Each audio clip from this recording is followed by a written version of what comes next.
à la suite du se repentir, qu'Allah éprouve et veut que nous éprouvons davantage, c'est de savoir qu'il est un et qu'il n'a pas d'associé, qu'il n'a pas de fils comme les catholiques le disent, qu'il n'est pas un Dieu comme nous les protestants le disions, par la grâce de Dieu nous sommes guidés, qu'il est un sans associé, qu'il n'est pas trois, qu'il n'est pas Dieu, mais qu'il est le très grand Dieu, qu'il est Allah subhanahu wa ta'ala, celui qui a 99 attributs, celui qui est le roi des rois, celui qui est le Dieu qui couvre tout ce que nous sommes. Car Allah subhanahu wa ta'ala veut de nous que nous soyons ses serviteurs. Il veut de nous que nous soyons des soumis. Et lors de ma conversion, ce miracle m'a été offert. Cette grande sensation que de savoir que j'étais une nouvelle personne, que je n'étais plus le même. Une sensation de plus grande quiétude que tous n'éprouvent. Et je demande Dieu de guider. Et je demande Dieu de nous donner davantage les sababs de la guidance. Et n'oublions pas que ces sababs de la guidance, c'est le comportement qu'a eu Nuh alayhi salam, comme le prophète sallallahu alayhi wa sallam l'a expliqué. Nuh alayhi salam, pendant 950 ans, a prêché son peuple à ne pas adorer les idoles. Nous, les hommes, chrétiens comme musulmans, où avons-nous mis cette histoire? Pourquoi prenons-nous des hommes comme idoles, chanteurs, footballeurs, hommes politiques? Pourquoi nous les prenons comme nos idéaux alors que nous avons l'exemple ultime, Mohammed sallallahu alayhi wa sallam? Pourquoi nous prenons nous-mêmes comme idoles en suivant nos passions, en suivant nos égos, en suivant notre plus grand appétit qui est sans assouvissement? Pourquoi prenons-nous l'argent comme idole en sacrifiant les uns, en piétinant les autres, en outrepassant les droits de l'autre, en impérialisant par force, bon gré, mal gré, quand et comme nous le chantons? Pourquoi? Alors que Allah subhanahu wa ta'ala suffit, alors que cette vie est éphémère, alors que ici nous sommes dans une épreuve. Pourquoi ne pas faire confiance à Dieu? Et l'islam m'a procuré cette grande confiance que mes prières sont exaucées. Et toute personne qui a été dans mon cas peut l'affirmer. Car, par exemple, lorsque je compte sur l'argent pour payer ma facture, mais en comptant sur l'argent, je le compte comme mon dernier ressort, mon dernier renfort, je souffrirai non seulement pour avoir l'argent, je ne l'aurai pas comme je dois l'avoir, et lorsque je l'aurai, je ne pourrai pas satisfaire ce pourquoi je l'ai cherché. Mais lorsque, par exemple, un enfant vient auprès du père et dit « Papa, s'il te plaît, donne-moi un lokoum, donne-moi un bonbon, donne-moi ceci, donne-moi cela. » Et le papa n'a pas. Il répond à l'enfant « S'il te plaît, mon enfant, s'il te plaît, je n'ai pas, mais ne te fâche pas, sache qu'il y a quelqu'un de plus grand que moi, celui qui nous a créés, celui que nous allons rencontrer bientôt, celui qui veut que nous soyons musulmans, celui qui veut que nous soyons du nombre des soumis, celui qui veut que nous suivons les traditions qu'ont tous uniquement fait les prophètes bien guidés.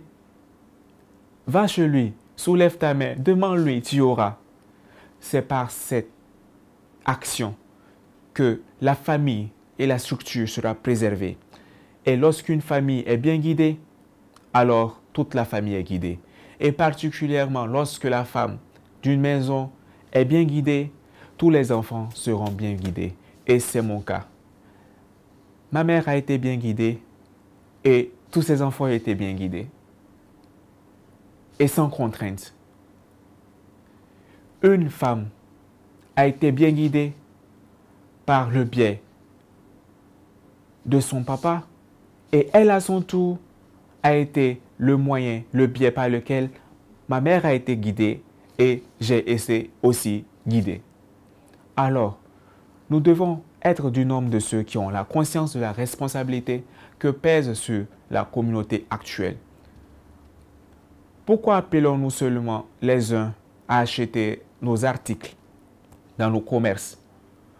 Pourquoi ne pas faire comme les dévanceurs, les pieux prédécesseurs, qui à la fois faisaient le commerce de leurs articles, nous musulmans, grands commerçants, et faisaient la grandeur d'Allah subhanahu wa ta'ala par leur équité, par leur égalité, par leur justice, par leur droitesse dans la mesure, par leur manière d'aborder le client, par le fait de faire appeler au client celui qui est possesseur, seigneur de ces articles, Allah subhanahu wa ta'ala.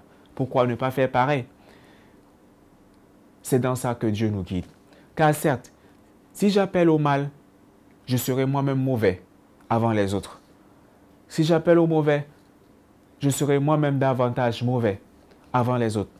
Et c'est de la même manière, quand le prophète sallallahu alayhi wa sallam a reçu la révélation et que Abu Bakr anhu, a compris que il n'avait pas menti, qu'il était Al-Amin, le digne de confiance, et a décidé de se convertir, il demanda au prophète alayhi salatu wa salam, quel est mon travail? En ce moment, il n'y avait pas d'abord la prière, il n'y avait pas d'abord le jeûne, il n'y avait rien de tout ça. Il a dit, mon travail, c'est ton travail. C'est-à-dire, le travail de ma prophétie que j'ai, partage-le avec moi. Et il est sorti. Il a abordé un à un ce que Dieu a facilité.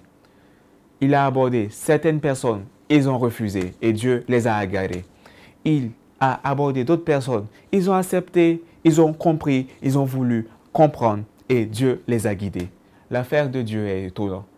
L'affaire de Dieu est très étonnante. Tu fais un moindre effort vers lui et il fait tous ses bras comme ça et il t'accueille dans ses bras. Tu t'éloignes d'un peu de lui et il te laisse faire, il te regarde et il t'attend tout patient. Alors, nous ne devons pas nous décourager. Si par le passé, je m'étais désengagé de mon islamité, car tous sont nés musulmans, c'est par la suite que nos parents nous ont soit judaïsés ou soit christianisés. Et lorsque je me suis éloigné de cette maison qui est comme les doigts de la main, alors il est temps de revenir sur cette voie. Il est temps de revenir et de renouer les relations avec cette voie, comme Ibrahim alayhi salam, qui est, et nous savons toute son histoire, est né d'un père mécréant, d'une famille mécréante et une population où on adorait les idoles, mais il voulait le savoir. Il a été un savant parce qu'il mourait en vie et avait la soif de l'amour du savoir. Alors il regarda le soleil. Est-ce que belle qui, sonne qui, ce soleil pourrait être Allah? Impossible parce qu'il se couche. Est-ce que cette lune pourrait être mon Allah? Impossible parce qu'il se couche. Est-ce que ce feu pourrait être mon Allah? Impossible parce qu'il me fait mal. Or que le Dieu est miséricordieux. Est-ce que ce bois arrêté, cette statue pourrait être Allah? Impossible parce que c'est l'homme qui l'a façonné. Est-ce que cette vache pourrait être Allah? Impossible parce que quand je le tue, je le mange et il rentre en moi. Est-ce que moi-même je pourrais être Allah? Impossible parce que à ma face, j'ai des personnes qui me ressemblent. Est-ce que ce tel envoyé prophète pourrait être Allah? Impossible parce que lui-même se prosternait, lui-même priait. Lui-même disait, notre Père qui es aux cieux, que ton nom soit sanctifié, que ton règne vienne, que ta volonté soit faite sur la terre comme au ciel. Donne-nous aujourd'hui notre pain de ce jour et pardonne-nous nos offenses comme nous pardonnons aussi à ceux qui nous ont offensés et délivre-nous du mal. Amen. Et quel est le mal? Les pièges de Shaitan. Et Shaitan ne dort pas, alors ne dormons pas. Et Shaitan, il croit en Dieu, mais il désobéit à Dieu. Alors, ne soyons pas du nombre des shayatouines. Car qu'est-ce qu'être un Shaitan?